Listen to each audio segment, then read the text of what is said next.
estudio sobre el gobierno de la Iglesia y estamos en la parte número 3. Vamos a mirar en este día las responsabilidades de los que sirven. Y Dios ha dejado en este mundo a la Iglesia para que pudiese mostrar a este mundo en cuanto a las cosas de Dios. Y no hay duda que la palabra del Señor está allí también para mostrarnos, pero aquí está la Iglesia, que Dios nos ha dado dos oficios, y esos dos oficios son el pastor y el diácono. Sabemos que estos dos oficiales de la Iglesia se rigen bajo la palabra del Señor y en este día queremos ver sus responsabilidades que ellos tienen, ¿no? Ya hemos hablado en cuanto a las calificaciones del pastor y nos tocaría hoy hablar de las responsabilidades de él y nos tocaría hablar también del otro oficio que es el diaconado. Bien, sabemos que la responsabilidad del pastor es muy grande, pues tiene que estar ministrando a la grey del Señor. Y vamos a ver algunas responsabilidades que el pastor tiene, y el primero de ellos es pastorear. La palabra del Señor nos dice en 1 de Pedro, capítulo 5, versículo 2, allí le dice a los pastores, a los ancianos, apacentar la grey de Dios que está entre vosotros, cuidando de ella no por fuerza, sino voluntariamente, no por ganancia deshonesta, sino con ánimo pronto. Y acá esta palabra apacentar en el griego es poimen, tiene la raíz de pastor. El sustantivo poimen es pastor y acá esta palabra se deriva justamente del verbo poimain, que es pastorear, y eso es lo que hace un pastor. Pastorear significa alimentar, nutrir, y sabemos que el alimento que viene de parte del pastor es a través de la palabra del Señor. Pero no solo la alimentación viene allí el pastoreo, sino también el cuidado, la protección, la dirección, la supervisión, todas las necesidades que nosotros podemos contemplar en lo que sería un pastor de ovejas. Y así igualmente el pastor, en cuanto a lo espiritual, debe estar mirando del rebaño. Sabemos que la función del pastor también a veces abarca, no tendría que ser así, para eso vamos a estudiar el tema de los diáconos, pero a veces también el pastor tiene que hacer funciones administrativas, por así decirlo, ¿no? Hay que pagar las cuentas de la iglesia, hay que pagar el agua, la luz, en fin, el teléfono si tiene, en algunas iglesias los impuestos inmobiliarios y todo eso, pero esta no es la función del pastor. La función del pastor es directamente pastorear, es cuidar del rebaño, es alimentar al rebaño. Segundo que vemos es la función de gobernar, y esto vimos ya en la segunda parte en cuanto a los modelos de gobierno, y habíamos estudiado allí que es un gobierno pluralista, de varios pastores. ¿Por qué varios pastores? Porque sabemos, no solo un pastor tiene todos los dones, y es tan importante como esa diversidad pueden ayudarse los unos y los otros. Pero acá las Escrituras, si pueden abrir sus Biblias en 1 Timoteo capítulo 5, versículos 17 y 18, que dice: los ancianos que gobiernan bien sean tenidos por dignos de doble honor, mayormente los que trabajan en predicar y enseñar. Pues la Escritura dice, no pondrás bozal al buey que trilla, y digno es el obrero de su salario. Y acá está diciendo a los ancianos, acuérdense, esta palabra anciano es sinónimo de pastor y obispo, dice que gobiernan bien, sean tenidos por dignos de doble honor, dice mayormente lo que, y acá está esta palabra, trabajan en predicar y enseñar. Es un trabajo que hace el pastor y su trabajo es predicar y enseñar. Bueno, un pastor que realmente pastorea y se dedica a la obra del Señor, son horas de estudio, tiene que dedicarse a estudiar. Pastores que vienen y abren sus Biblias el domingo y allí sale lo que sale, no es un buen pastor. Esto requiere de tiempo, requiere de dedicación, de estudio, y son horas y horas estudiando, y por supuesto también tiene otras actividades, como vimos, de pastorear, visitar, alentar, llamar, en fin, ¿no? Aún cuidar de las ovejas en el sentido físico también, ¿no? Si tienen necesidades.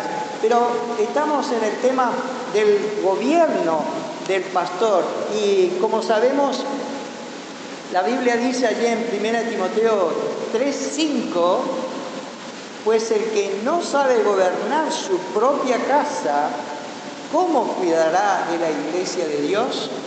¿Cómo es el gobierno del cual dirige el pastor? El apóstol Pablo nos da ejemplo en las Escrituras.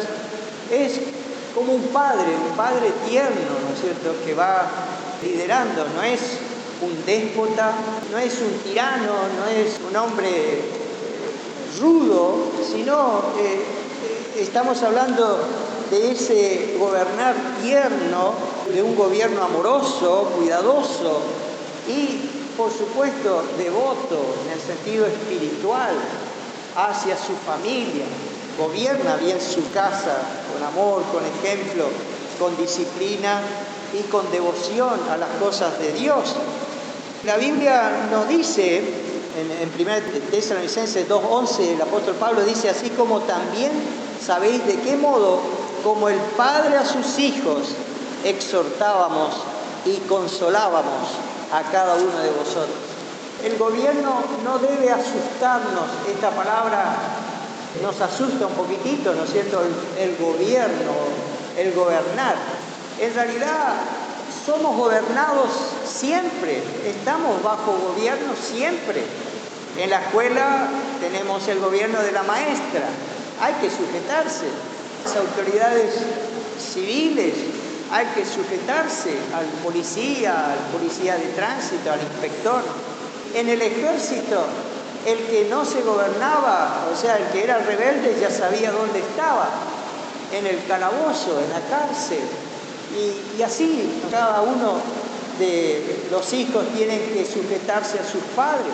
Bueno, en la iglesia del Señor hay orden, y es el gobierno, la dirección de los pastores, que hablan allí en plural, como vimos en Hebreos 13:17, en cuanto al gobierno, dice, obedeced a vuestros pastores y sujetaos a ellos, porque ellos velan por vuestras almas, como quienes han de dar cuenta, para que lo hagan con alegría y no quejándose, porque esto no es provechoso.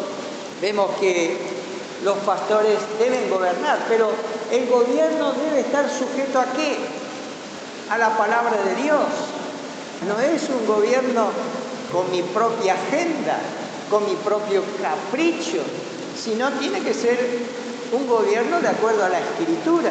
Por eso es tan bueno allí el consenso de los pastores, que haya un grupo de pastores donde uno se va alentando y guiando en las Escrituras. Entonces, el gobierno no debe asustarnos, pues está en la palabra del Señor. Y tercero, la responsabilidad del pastor, sin lugar a dudas, es enseñar la palabra del Señor.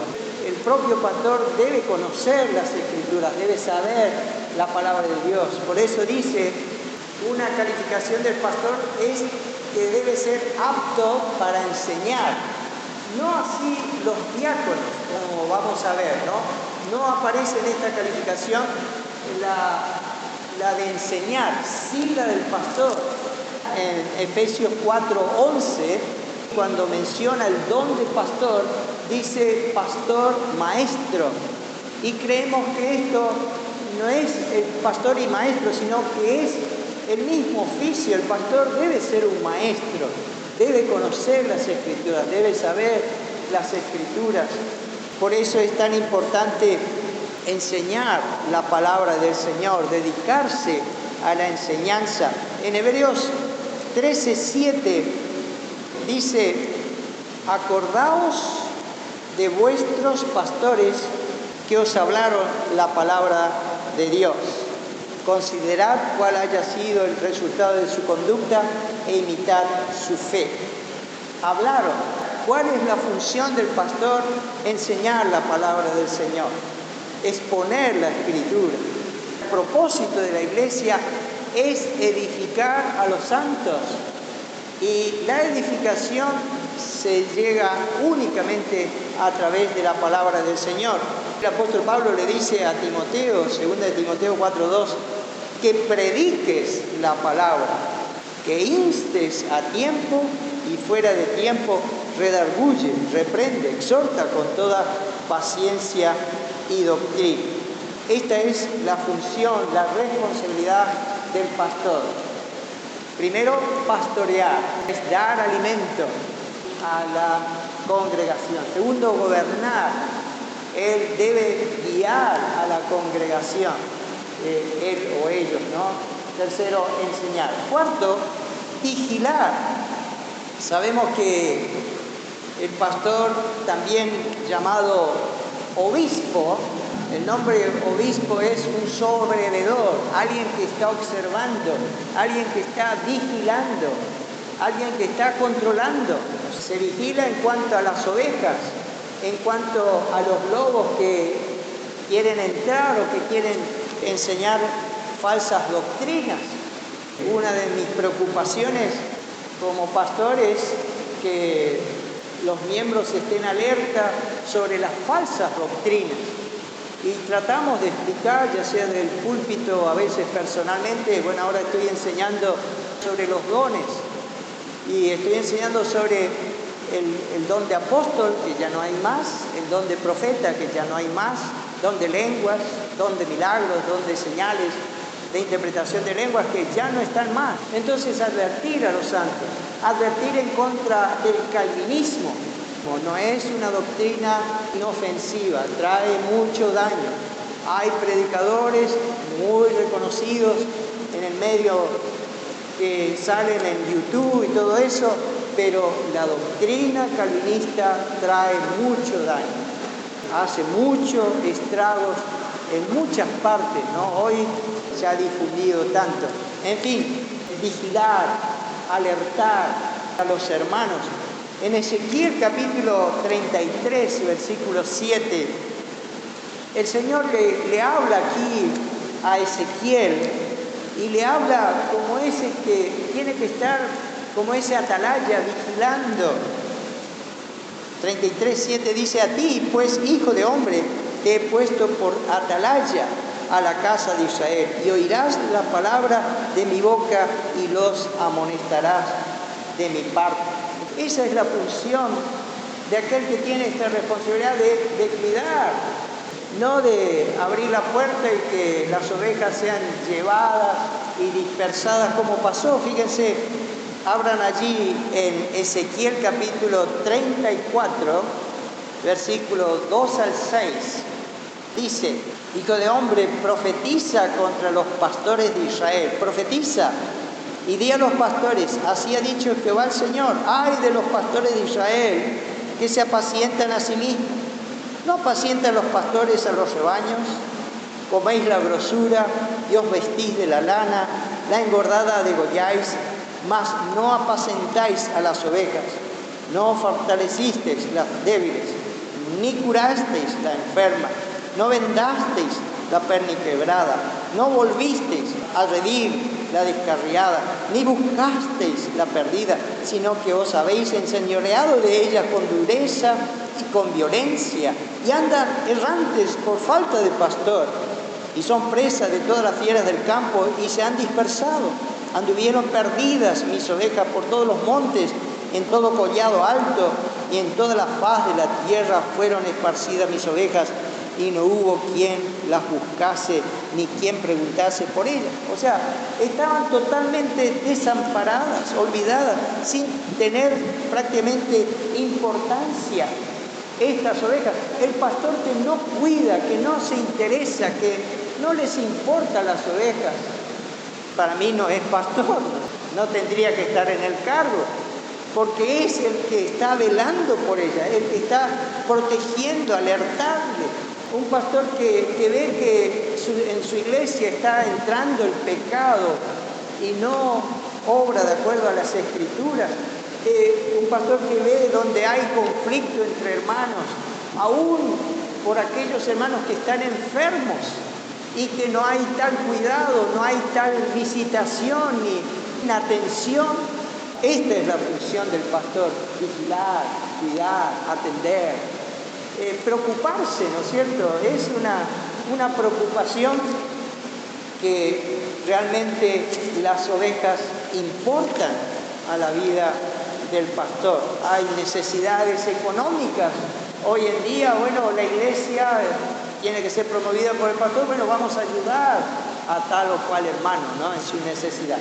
Muy bien, vigilar. Y el último es ser ejemplo. Sabemos que no hay hombre perfecto, no somos perfectos, ninguno de nosotros somos perfectos, pero el apóstol Pablo decía: aprended de mí como yo de Cristo. La enseñanza que se debe impartir en la iglesia es, y especialmente el pastor, ¿no?, es a Cristo, es llevar a la fe en el Señor Jesucristo. Por eso la palabra del Señor, si pueden abrir allá en Efesios capítulo 4, versículo 12 al 15, cuando dice allí que Dios puso allí estos dones de profetas, apóstoles, evangelistas, pastores y maestros, inmediatamente dice cuál es el propósito. En el versículo 12 hasta el 15, si alguien me puede leer, por favor.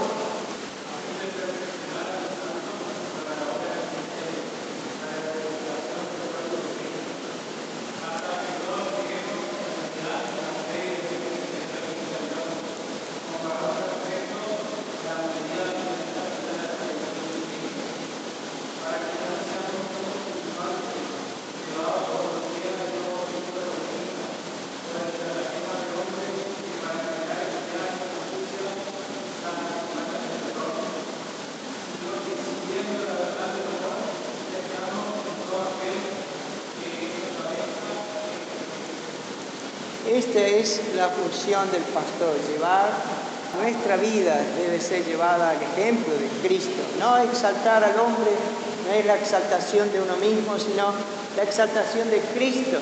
Si me pueden leer también Colosenses capítulo 1, versículo 28 y 29. El apóstol Pablo, él decía: mi fuerza no viene de mí, sino mis fuerzas vienen de Cristo. Colosenses 1, 28 y 29.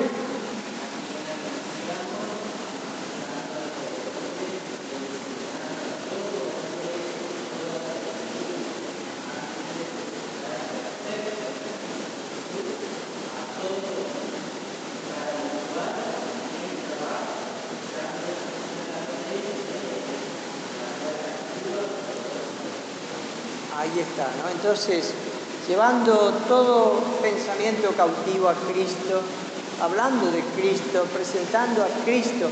Él es nuestro modelo, Él es nuestra imagen al cual debemos estar mirando.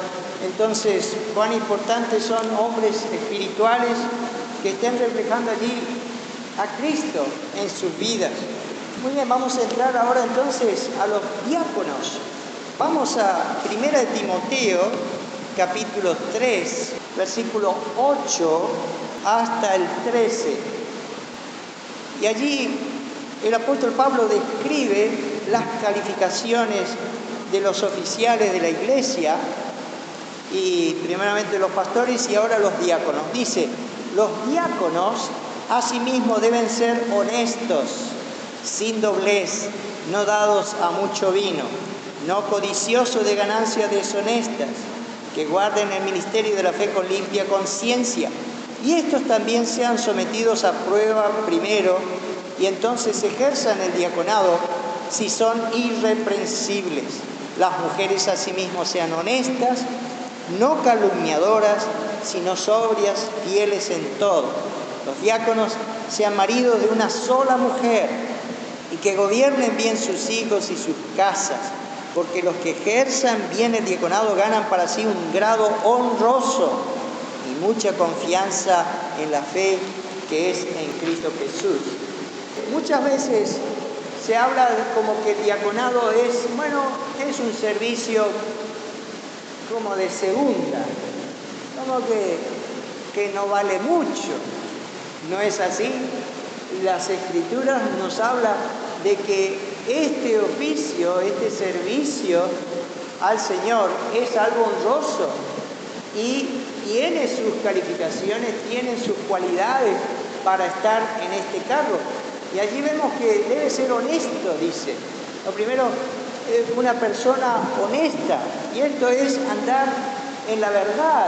Debe ser una persona íntegra, una persona veraz, que no tiene duplicidad. Escribí acá un versículo en Hechos capítulo 5 que tiene que ver con Ananías y Zafira.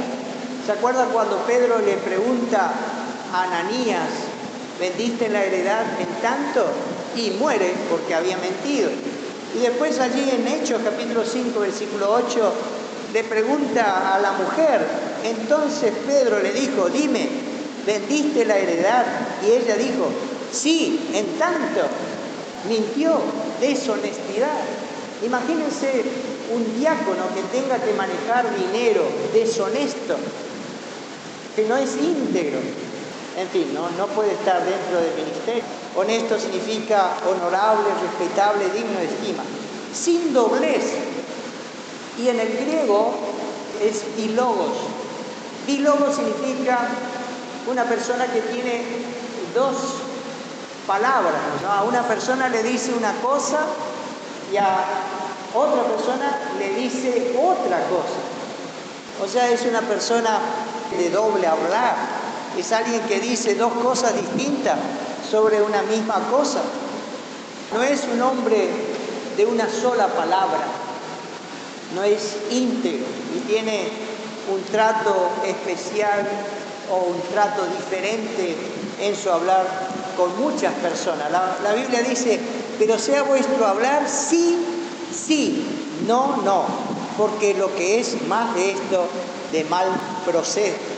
Entonces, el diácono debe ser honesto, sin doblez, y acá aparece una palabra, no dado a mucho vino, y no sé si habrán tenido problemas con esta expresión, ¿no es cierto?, ¿no? O sea que se supone que un poquito sí, ¿no es cierto?, ¿no? Algo se puede tomar. Y viniendo con la misma enseñanza que hemos tratado allá en 1 Timoteo, cuando dice no dado al vino, y esto significa ni cerca del vino, ni arrimarse al vino, esa es la calificación para el pastor. Y acá nos sorprende, ¿no? ¿Cómo un poco se puede? Bueno, como hemos estudiado la palabra griega para vino, es oinos. Y esta palabra es una palabra genérica. No dice exactamente allí si es malo o si es bueno. O sea, es de acuerdo al contexto uno ve. Pero en el hebreo hay muchas palabras que se han traducido vino. Hay palabras como yayin, que se tradujo vino, tirosh, vino, shekar, vino, chamar, vino, chemer, vino, kobe, vino, y ashit, vino. Pero algunas de estas palabras significan un vino contaminante y otro vino no. Para la mentalidad del ser humano siempre, ahora viniendo a este pensamiento, siempre para el ser humano la palabra vino significa algo que un vino alcohólico, un vino contaminante. O sea, cuando Cristo hizo la boda de Caná, dice, hizo un vino contaminante. No existe en la mente de muchos seres humanos que hay una traducción que se llama vino, pero que no tiene nada que ver con el alcohol. Por ejemplo, en su libro de William Peyton sobre el vino en la Biblia, él dice, hay un vino bueno que se ofrendaba para Dios. Un vino que se ofrendaba para Dios. Esto está en Números capítulo 28. Pero un vino sin ser fermentado. Segundo, este vino era calificado entre las bendiciones, los lujos y las necesidades de la vida. Este vino era una bendición, era un vino no contaminante. Y, por ejemplo, en Génesis 27, 28 dice, Dios pues te dé del rocío del cielo y de las grosuras de la tierra y abundancia de trigo y de mosto. Y esta palabra se traduce en algunos lugares vino y es tirosh. Y esta palabra tirosh es un vino no contaminado. Era un emblema de bendiciones espirituales. Por ejemplo, Isaías 55. A los sedientos, venid a las aguas, venid, comprad sin precio vino y leche. Que esta era una bendición espiritual. No es el vino alcohólico, era un vino bueno, un vino no fermentado, era un jugo de vino. Y también dice, en cuarto lugar, este vino era el emblema de la sangre de la redención. Y es tan aberrante. Hay algunas iglesias que usan vino alcohólico y lo llaman Santa Cena. Eso no es la cena del Señor. La Biblia llama en 1 Corintios capítulo 10, versículo 16, la copa de bendición que bendecimos, ¿no es la comunión de la sangre de Cristo? Está hablando del jugo de la vid, que es una representación de la obra redentora de Cristo en la cruz. Entonces, ¿qué se refiere cuando dice allí los diáconos asimismo deben ser honestos, sin doblez, no dado a mucho vino? A mucho vino. Es interesante que en los tiempos bíblicos también había esto de la glotonería. Glotonería, ustedes saben que es comer en exceso o beber en exceso. Y al Señor Jesucristo también le acusaron de comilón y de bebedor. Y había también esta tendencia de beber en exceso este jugo de la vida. Y en los tiempos bíblicos directamente el agua era contaminada. Entonces, acá lo que está diciendo era, no entres en esa excesividad de ser un bebedor, ni aún de esto que es legítimo, pero que no se haga algo que pueda ser dominado en tu vida. Jamás en las Escrituras aprueba el vino contaminante, jamás. Estamos en 1 Timoteo capítulo 3, versículo 8 en adelante. Las cualidades del diácono debe ser marido de una sola mujer, o sea, el hombre que ha de estar a cargo debe ser fiel a su esposa, dedicado en su corazón y en su mente a su esposa. A ella solamente debe amarla, no debe ser un divorciado. De hecho, ¿no es cierto? Igual que el pastor. Y también debe ser un hombre que gobierne bien su casa y a sus hijos. O sea, se le debe confiar la casa de Dios a un hombre que gobierna bien su casa. Y ahora viene la pregunta, ¿no? Tal vez ustedes se hacen la pregunta. ¿Hay diaconisas en la iglesia? En Romanos capítulo 16, versículo 1 y 2, dice, os recomiendo además nuestra hermana Febe, ¿Y quién era Febe? La cual es diaconisa de la iglesia de Cencrea. Que la recibáis en el Señor como es digno de los santos y que la ayudéis en cualquier cosa en que necesite de vosotros, porque ella ha ayudado a muchos y a mí mismo. Ahí habla de las mujeres, ¿se acuerdan? Dice, las mujeres asimismo deben ser honestas, no calumniadoras. Y algunos interpretan, aquí está también el cargo para la mujer en cuanto al diaconado. Creemos que esto se refiere a la esposa del diácono, no que haya el cargo de diaconisa. Y en cuanto a Febe, creemos la palabra diácono significa servidor. Entonces esta mujer era una servidora del Señor. En el segundo punto, ¿quiénes son estos diáconos? Y la palabra diácono, como dijimos, tiene que ver con servicio. ¿Se acuerdan allá en Santiago 1:1? Santiago dice siervo de Dios. Esa palabra siervo en griego es doulos. ¿Y cuál es la diferencia entre doulos y diácono? Doulos significa un esclavo, es un esclavo, pero diácono es un servidor voluntario. Es alguien que sirve voluntariamente a las cosas de Dios. Como dice las Escrituras en Filipenses 1:1, dice Pablo y Timoteo, siervos de Jesucristo, a todos los santos en Cristo Jesús que están en Filipos, con los obispos y diáconos. Con los obispos y diáconos. Entonces, los obispos, pastores y diáconos, junto con la congregación, todos formamos uno. Nadie es superior al otro, ¿no? Estamos sirviendo al Señor para su gloria. Y estas responsabilidades, como dijimos, son de mucha importancia en la iglesia.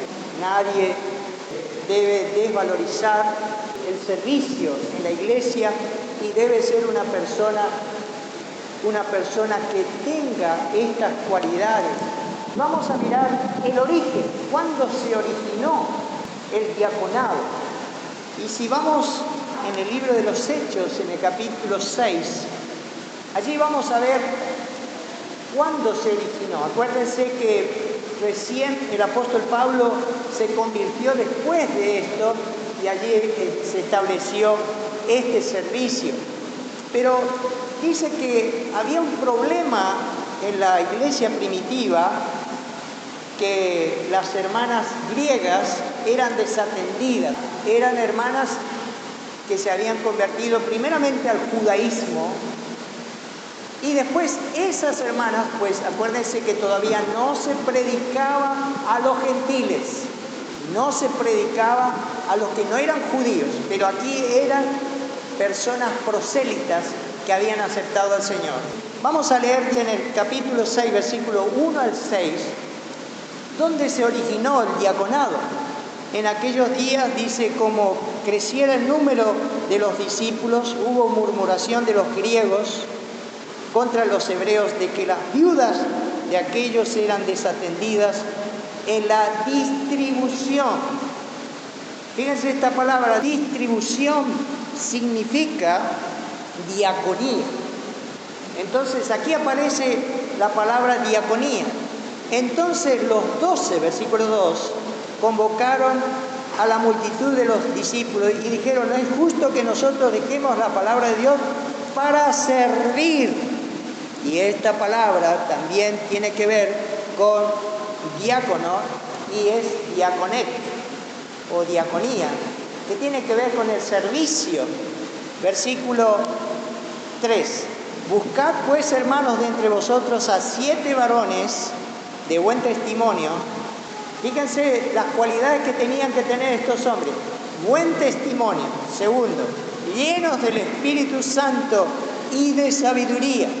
a quienes encarguemos de este trabajo y nosotros persistiremos en la oración, en el ministerio de la palabra. Agradó la propuesta a toda la multitud y eligieron a Esteban, varón lleno de fe y del Espíritu Santo, a Felipe, a Prócoro, a Nicanor, a Timón, a Parmenas y a Nicolás, prosélito de Antioquía, a los cuales presentaron ante los apóstoles, quienes orando les impusieron las manos. Impusieron las manos a estos hombres que iban a tener este servicio, diaconía, diáconos. De allí viene esta palabra que era distribuir en las mesas, dar el alimento a las viudas. Algo sencillo, ¿no es cierto? Algo muy sencillo que aparentemente lo puede hacer cualquiera. No, señor, no lo puede hacer cualquiera. En la iglesia no puede ocupar el cargo cualquier hermano. Tiene que tener estas cualidades que allí dice, de buen testimonio, lleno del Espíritu Santo y de sabiduría. No hay duda que estos hombres se distinguieron allí por su vida piadosa. Vamos a ver dos diáconos destacados. ¿Quiénes piensan que eran? Uno era Esteban y el otro era Felipe. Y vamos a ver quiénes eran estos hombres. Eran hombres de Dios. Y lo primero que nos acordamos de Esteban, como dice allí en el versículo Hechos 6:5, agradó la propuesta a toda la multitud y eligieron a Esteban, varón lleno de fe y del Espíritu Santo, y a Felipe. Y sabemos que Esteban fue uno de los primeros mártires de la iglesia. ¿Qué pasó con Esteban? Esto vemos el testimonio de Esteban allí en Hechos capítulo 7, cuando Esteban predica el Evangelio a los judíos y estos furiosos, dice, furioso, lleno de rabia. Y allí hay una expresión que dice, y el rostro de Esteban era como un ángel, como un ángel.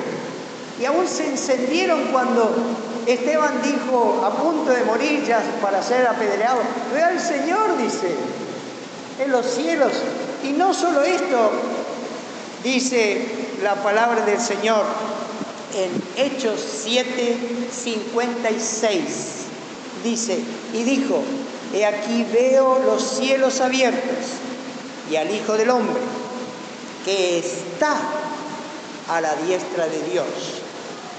Esta palabra que está en el griego significa en pie, parado, levantado. Fíjense lo que dice. Esteban vio a Cristo, que Cristo estaba parado a la diestra de Dios. Pero ¿qué dicen las Escrituras? La Biblia dice en Hebreos 1:3, el cual siendo el resplandor de su gloria y la imagen misma de su sustancia, y quien sustenta todas las cosas con la palabra de su poder, habiendo efectuado la purificación de nuestros pecados por medio de sí mismo, se sentó a la diestra de la majestad en las alturas. Cristo, después de su ascensión a los cielos, se sentó a la diestra. Pero acá dicen las Escrituras que ante la vista de Esteban, el Señor se paró. ¡Qué honor! No solo que le haya visto, sino que el Señor se paró ante el testimonio de este hombre, ante la firmeza, ante la fe de este hombre. Entonces, ser un diácono no es cualquier persona. Servir en la iglesia no cualquiera lo hace. Debe ser un hombre calificado, debe ser un hombre que Dios vea allí sus requisitos, las calificaciones. Y segundo, vamos a ver a otro hombre que la Biblia lo destaca, que es Felipe. Dice la Biblia que Felipe fue a Samaria. Y allá en Hechos, capítulo 8, versículo 5, si alguien tiene, puede leer, por favor.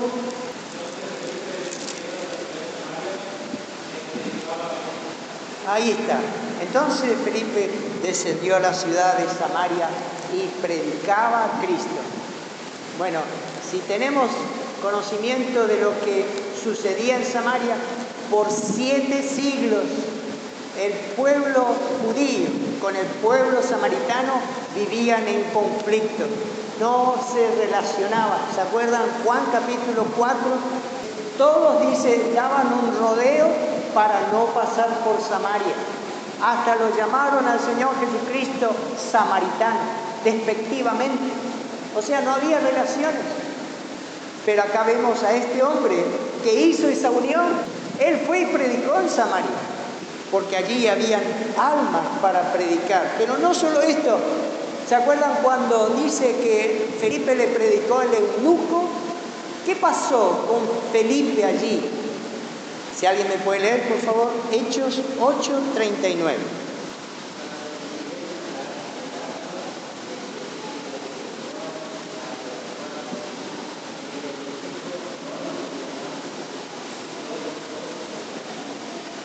Ahí está, ¿no? Entonces, cuando subieron del agua, dice allí, cuando Felipe bautizó al eunuco, el Espíritu del Señor, ¿qué? Arrebató a Felipe. Y esta palabra en griego es arpazo. Y esa palabra arpazo significa, es algo que se agarra con violencia, con premura, con urgencia. Y es una figura de lo que va a ser el rapto. Cuando seamos arpazo, raptados de esta vida y llevados a la presencia del Señor. Aquí vemos ejemplos de lo que es un siervo de Dios, de alguien que va a servir en la iglesia, alguien que está calificado, alguien que es espiritual, alguien que Dios lo ha puesto en ese servicio. Y por último quisiera dar un ejemplo que también puede valer para este oficio, pero fue en el tiempo de Israel, aunque no fueron diáconos, pero fueron elegidos para cumplir un propósito dentro del pueblo de Israel. Vamos a Éxodo capítulo 18, versículo 21. El escenario es cuando el pueblo de Israel sale de Egipto y ya están al pie del Sinaí, del monte Sinaí. Algunos comentaristas dicen que 1,5 millones a 2 millones de judíos y de personas que se asociaron a esa gran caravana de salir de Egipto, iban cruzando el desierto. Y Moisés era el encargado de darle el consejo, de solucionar el problema en el pueblo. Y estaba desde temprano hasta la noche, 1.500.000 de personas allí, ¿no es cierto? Entonces vino su suegro, que se llamaba Yetro, y le da este consejo. Y le dice allí a Moisés, en el versículo 21, además escoge tú de entre todo el pueblo varones de virtud, temerosos de Dios, varones de verdad, que aborrezcan la avaricia, y ponlos sobre el pueblo por jefes de millares, de centenas, de 50 y de 10. Y acá Yetro le dice estas cualidades que estos que han de tener esa responsabilidad también de aconsejar al pueblo de Israel. Dice, tienen que ser varones de virtud, tenían que ser hombres. Después dice, tienen que ser temerosos de Dios, varones de verdad. Esto significa honestidad, integridad. Y después dice que aborrezcan la avaricia. ¿No es casi lo mismo? No ser codicioso, está diciendo. El cargo al ministerio de pastor, el cargo al ministerio del diaconado, es algo honroso, es algo serio, es algo que Dios los ha puesto allí como un ejemplo de lo que es Cristo, porque Cristo es nuestro pastor, Él nos está pastoreando, pero también el Señor Jesucristo es nuestro servidor. La Biblia dice en Mateo 20, 27, 28, y el que quiera ser el primero entre vosotros sea vuestro siervo, como el Hijo del Hombre no vino para ser servido, sino para servir. Y esta palabra servir es diaconeo. O sea, Cristo es nuestro diácono, es nuestro servidor, pero también es nuestro poimén, nuestro pastor. Las Escrituras nos dice, si podemos leer en Primera a los Tesalonicenses, capítulo 5, versículos 12 y 13, dice: os rogamos, hermanos, que reconozcáis a los que trabajan entre vosotros y os presiden en el Señor y os amonestan, y que los tengáis en mucha estima y amor por causa de su obra. Tener paz entre vosotros. Reconocer, estimar, valorar a aquel que está trabajando, aquel que está ministrando la palabra del Señor. Pero ahora miremos a los diáconos. En 1 Timoteo 3:13 dice: porque los que ejerzan bien el diaconado ganan para sí un grado honroso y mucha confianza en la fe que es en Cristo Jesús. Estos hombres están ministrando en realidad a Cristo. Cada servicio que un hombre lo haga, dice la palabra de Dios, ¿no es cierto? No debe hacer al ojo, sino para el Señor. Y del Señor recibiremos la recompensa.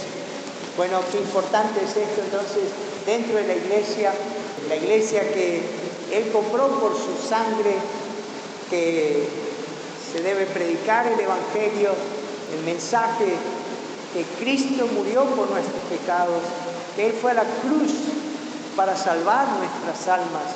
Y las Escrituras nos dicen que Él no quedó allí en la cruz, sino que resucitó de entre los muertos para que toda persona pueda venir a Él y creer en Él y tener esta vida eterna, el perdón de los pecados. ¿Cuántas cosas sucedieron en la vida de una persona que ha creído en Cristo? El mismo día que creí en Cristo, nací de nuevo. El mismo día que creí en Cristo, soy un hijo de Dios. He sido librado del infierno, tengo vida eterna, tengo el perdón de mis pecados, tengo el Espíritu Santo en mi vida, tengo a Cristo en mi vida, tengo a Dios en mi vida, tengo una nueva naturaleza en mi vida. Jamás seré condenado, jamás seré llevado al infierno. Todo lo que tenemos en Cristo. Que el Señor bendiga su palabra.